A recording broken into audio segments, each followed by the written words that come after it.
Gre za napad na vrhunske umetnike, tako Levica. Gre za dodatke za elito, za peščico, tako pa SDS, ki je zbral skoraj 9000 podpisov za naknadni zakonodajni referendum o dodatku k pokojninam za izjemne dosežke na področju umetnosti. Komu bi Ministrstvo za kulturo z zakonom izdatno zvišalo pokojnine?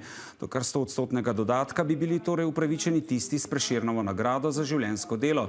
50-odstotni dodatek bi prejeli še tisti z nagrado sklada oziroma z državnim odlikovanjem, pri čemer bi ob tem potrebovali še eno drugo nagrado. V nekaterih primerih bi upravičenci namesto 1400 evrov prejemali več kot 2000 evrov mesečno. V SDS odgovarjajo, to so dodatki za elito, za peščico. 99,99% upokojencev ne bo prejelo nič. Levica odgovarja, da je sklic referenduma najnovejši primer popolne hinavščine SDS, ki ima volivce za bedake brez primera. Kaj je res? Z nami sta predlagateljica Asta Vrečko, ministrica za kulturo, in Andrej Hoivik, poslanec SDS-a. Dobro večer obema. Gospod Hoivik, kaj pravite na očitek iz Levice, da gre pri vaši pobudi za naknadni referendum za napad na vrhunske umetnike? En lep pozdrav. Naj najprej povem, da je pravzaprav zakonodajni naknadni referendum predlagala podpredsednica Gibanja Svobode oziroma predsednica odbora za kulturo Sara Žibrat. To je povedala na enem izmed odborov, ko smo v Slovenski demokratski stranki želeli na posvetovalni referendum o isti temi, pa je bila taka nuja, tako hitro je potrebno bilo ta zakon uzakoniti, da je Državni zbor poteptal to pravico do posvetovalnega referenduma in zdaj smo tu, pred zakonodajnim referendumom. Poglejte, aktualna vlada Roberta Goloba oziroma tudi stranka Levica zvišuje davke. S 1. julijem 1% od neto pokojnin za vse upokojence, nato z marcem zvišanje obveznega zdravstvenega prispevka, za katerega so trdili, da so ga ukinili, in ne nazadnje že 1 mesec in pol plačujemo višjo RTV naročnino. Hkrati pa ista stranka oziroma ista vlada grozi z novim nepremičninskim davkom, vendar najde denar za kulturno elito, ki bo razširjena še na nagrajence Prešernovega sklada in na nagrajence po zakonu o odlikovanjih Republike Slovenije. Poglejte, kot smo že večkrat povedali, tukaj ne gre za nič drugega kot navadno politikanstvo strani SDS-a. Pred prejšnjimi volitvami je dala pobudo, da se stranko Levico kar ukine, sprožila je referendum proti zakonu o RTV, ki je umaknil politiko iz vodenja in upravljanja, sedaj pa je našla res zakon proti umetnikom. Sama SDS in njen minister, dr. Vasko Simoniti, je v prvem mandatu podeljeval točno iste izjemne pokojnine brez jasnih pogojev in potem tudi v drugem mandatu še celo pohvalili so se lepo na spletni strani, kako jih podeljuje po 13 letih in da seveda potrebujemo tudi nov sistemski zakon. Kajti zakon glede tega že obstaja. Obstaja iz leta 1974 in ne glede na to, a je naš zakon sprejet ali ni sprejet, ta zakon bo še vedno obstajal. Ta zakon, ki smo ga mi dali v proceduro, pa zgolj zelo transparentno daje kriterije. Torej, nagrade Prešernove nagrade za življenjsko delo in pa nagrade Prešernovega sklada ali zlato odlikovanje, plus še ena nagrada za življenjsko delo za 50-odstotni dodatek. Takšen zakon seveda imamo tudi na področju športa iz leta 2017, kateremu tudi stranka SDS ni nasprotovala, kot seveda ni nikoli dala nobene pobude, da bi se zakon iz 1974 ukinil, ne ravno nasprotno, podeljevanja je izjemne pokojnine. Ampak kadar delajo to oni, je seveda to demokratično, kadar pa mi nekaj uredimo, je pa to proti upokojencem, kar je ravno obratno, to s pokojninsko reformo nima nič, gre za nagrado za vrhunske umetnike. Gospod Hoivik. Ja, to bodo ljudje povedali na referendumu, kaj si mislijo o teh dodatkih. Naj pomenim, da zdaj stranka Levica leta 2017 tudi ni potrdila zakona, ki nagrajuje športnike, tudi v Slovenski demokratski stranki nismo glasovali za tak zakon in oboji smo bili kritični, tako kolega Mahnič v stališču, kot tudi kolega Kordiš, ki je takrat leta 2017 zelo po levičarsko oziroma v slogu stranke Levice omenjal, kako so nizke pokojnine. Ampak poglejte, kaj je bistveno. Ista vlada, torej vlada Roberta Goloba, na pleča upokojencev daje davek 1% od neto pokojnin vsak mesec, medtem ko dviguje te pokojnine kulturni eliti, tudi do 2000 evrov dodatka. In ne pozabimo, s tem zakonom, ki ga je uzakonila zdaj Levica oziroma vsi poslanci koalicije, se bodo ti dodatki, kar pa sedaj ne velja, usklajevali z pravili ZPIZ-a. To pomeni, da če bo nekdo prejel v letošnjem letu 3055 evrov, kar je najvišji možno izplačilo, se bo, če bo 10-odstotna, naprimer, da lažje predstavim za gledalce, uskladitev pokojnin, bo se pravi naslednje leto dobil 3300 oziroma 3400 evrov pokojnine. In ta zakon, ki pa sedaj uveljavi že iz leta 1974, je pa zagotovo tudi potrebno potem naknadno, ko bo ta referendum uspel, z glasovi proti tudi zavreči. No, seveda to že velja tudi pri izjemnih pokojninah, ki jih je podelil dr. Vasko Simoniti kot minister za kulturo v prvi Janševi vladi in v tretji je bilo popolnoma enako. In še enkrat, tukaj gre za res nič drugega kot popolno politikanstvo. In to, da se to dela in govori o kulturni eliti za tiste umetnike, ki so najbolj prispevali k tej državi, k naši kulturi, umetnosti, prepoznavnosti pred kulturnim praznikom, ki ga praznujemo 8. februarja, je res zavržno dejanje. Stranka, ki se ima za domoljubno, si kaj takšnega absolutno ne bi smela privoščiti.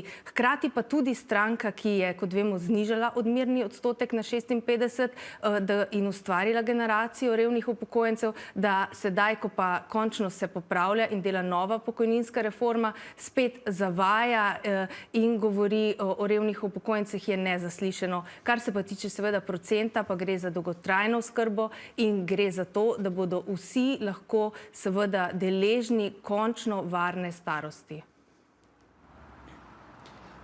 Če smem repliko, poglejte, ministrica doktorica Asta Vrečko, Vasko Simoniti oziroma nobena vlada Janeza Janše ni obdavčevala ljudi, kot jih obdavčujete vi. Prav tako ni dvigovala 10-odstotno RTV prispevek, za katerega ste sami na profilu X oziroma takrat še Twitter dejali, da bo nov zakon o RTV ne bo prinesel zvišanja RTV prispevkov in s 1.1. letošnjega leta so vsa gospodinjstva prejele položnico, in kjer je pisalo namesto 12,75 evra 14,02 evra. Hkrati pa ste trdili takrat, govorimo o referendumu novembra 2022, da z novimi ministri ne bo novega kadriranja. Prav vaša stranka, stranka Levica, je absolutno ekscesno kadrirala v zadnjih 2 letih, predvsem na novo ustanovljenem ministrstvu za solidarno prihodnost, katere seveda minister je gospod Maljevac.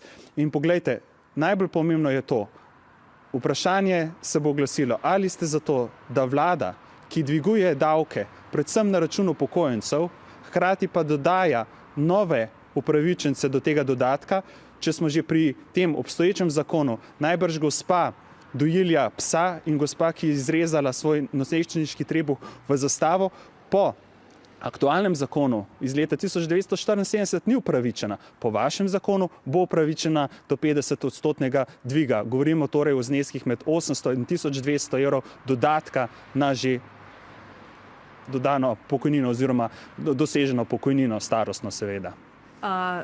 Prav bi bilo, da če že govorijo o umetnicah, ki so dobile nagrade, da jih tudi poimenujejo z imeni. Tega seveda v SDS niso zmožni, kajti na umetnost in kulturo se ne spoznajo. Njihovo ministrstvo je vedno, ko je bilo v njihovih rokah za kulturo, delovalo proti kulturi. In če govorimo seveda o gospe Maji Smrekar in gospe Simoni Semenič, ki jih tako radi zlorabljajo in ponižujejo za svoje politične namene, naj še enkrat povem, da kadar gre za 50-odstotni dodatek, je potrebna poleg nagrade Prešernovega sklada tudi še nagrada za življenjsko delo poleg tega. In še enkrat, kar počnejo sedaj, je res največji primer tega, kako v bistvu zavajati ljudi in vnašati med njih razdor in pa seveda sovraštvo do kulture. Sovraštvo do kulture so oni že naredili v vseh svojih vladah, zlasti v prejšnji vladi. In tokrat, namesto da bi se postavili enkrat kot državotvorni in podprli nekaj dobrega na področju kulture, želijo z tem pravzaprav označiti vse umetnike in umetnice, da so neka kulturna elita. Ali govorimo o športni eliti. Kdo je ta kulturna elita? To so prejemniki Prešernovih nagrad. Tudi tistih, ki so jih dobili v tej vladi, v prejšnji vladi, v katerikoli vladi, kajti te se ne podeljujejo politično in se nikoli niso podeljevale politično. In v Sloveniji smo lahko ponosni, da imamo takšen Prešernov sklad, da imamo takšno zakonodajo, da imamo Prešernov dan in dan kulture, ne pa da se na ta način zlorablja za poceni politične točke. Gospod Hoivik, kaj pravite na očitek, da bo referendum stal več, kot bodo recimo ti dodatki, ki jih bodo dobili umetniki, ki so dobili Prešernove nagrade in ostale, ki jih določa zakon za to izjemno pokojnino? No, poglejte, novi zakon, kot rečeno, omogoča nov izbor teh upravičencev. Torej, prej res po veljavnem zakonu iz 1974 je vlada odločila, kateri Prešernov nagrajenec bo dobil ta dodatek. In ni se odmerjal v višini 100%, ampak od 60 do 100%. Zdaj ta zakon, ki ga je sprejela Levica, oziroma vlada Roberta Goloba, pa določa 100%, torej najvišjo možno pokojnino za 40 let delovne dobe za Prešernove nagrajence, to direktno, potem pa 50% med to razliko. In ti stroški bodo tudi za enega, naprimer, če je upokojenec približno 15 do 20 let, to znese na enega tam med 400 do 600 tisoč evrov. In vsako leto bo takih upravičencev ne 4, kot zdaj Levica pravi, ampak upravičencev bo teoretično saj najmanj 8. Če pogledamo, torej 6 nagrajencev Prešernovega sklada, 2 Prešernova nagrajenca in 1 do 2 nagrajenca po zakonu o odlikovanjih. Naj še omenim to, te nagrajence pa lahko sama izbere predsednica republike, kar sedaj ni bilo možno, da bi dobili ta dodatek, in tukaj pa se vmešava politika in zagotovo bo veliko prošenj te kulturne elite dobila prav zaradi takšnega zakona, ki ga je pripravila Levica. Pa še samo ena beseda o politikanstvu.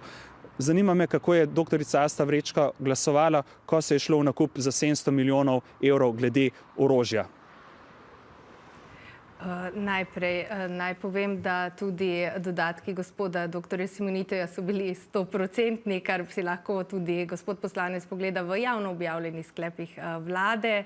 In v prejšnjem zakonu je bil ravno to problem, da tam niso bili poimenovani Prešernovi nagrajenci, ampak je bilo arbitrarno odločanje, dikcija pa je bila za najvišje nagrade. In ravno zaradi tega je tako Računsko sodišče kot Ministrstvo za finance in vsi ostali so v vseh vladah pravzaprav pozivali, da se potrebuje ločen zakon, kjer bojo nagrade zelo jasno opredeljene. V vsakem primeru pa je ena velika nagrada, ki mora biti zraven tudi za življenjsko delo, in to je pravzaprav zelo jasno določeno in to je tudi bistvo in srž zakona. Da se pa na ta način to zlorablja, se mi zdi pa resnično, še enkrat moram povedati, zavržno in najbolj zavržno, da se to dela pred kulturnim praznikom in pa pred odprtjem Evropske prestolnice kulture, za katero mimogrede minister Simoniti v prejšnji vladi ni želel podpisati niti pogodbe o začetku projekta. To je vse padlo na našo vlado in da smo vse uredili, ko smo prišli,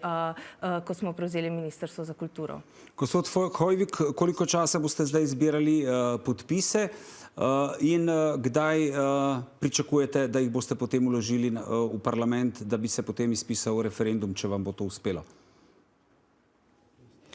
No, morda bi samo še dodal, da že sedaj kulturniki, tukaj širši izbor in je bolj pravičen, so pravičeni do tako imenovane republiške priznavalnine. Ta je lansko leto znašala 1100 evrov, naj omenim, to je približno 200 evrov več od povprečne neto pokojnine za leto 2024. Govorimo torej o neto pokojnini upokojenca, torej ne kulturnika.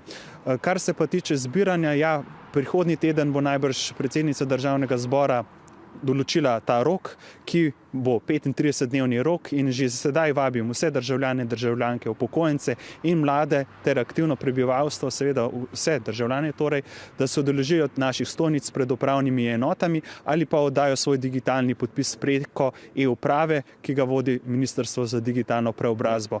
Potem bomo teh več kot 40 tisoč podpisov vnesli v Državni zbor in najbrž bo ta referendum, na katerega seveda vljudno že sedaj vse vabim, tam sredi maja meseca. Kako se boste vi zdaj spopadli s to referendumsko pobudo? Mi seveda bomo pojasnili svoje stališča in seveda se mi zdi popolnoma neracionalna poraba tako javnega denarja kot konec koncev časa ljudi in ne nazadnje tudi omalovaževanja kulture. In zato bi raje na tem mestu izkoristila priložnost in vsem državljankam in državljanom zaželela in čestitala ob državnem prazniku kulture, ki prihaja, in želela prijeten praznik, povabila tudi vse v Novo Gorico. Želim si, da bi vsak izmed nas čim več časa preživel ob knjigi, v gledališču, in ob gledanju filmov, uživanju v galerijah in muzejih, da bi lahko spoznal našo kulturo in s tem seveda jo tudi podpiral. Hkrati pa seveda želim podobno tudi SDS-u in da ne izkorišča več kulture za svoje politikanske namene in napade na našo stranko. Najlepša hvala obema, da ste bila naša gosta. Hvala lepa.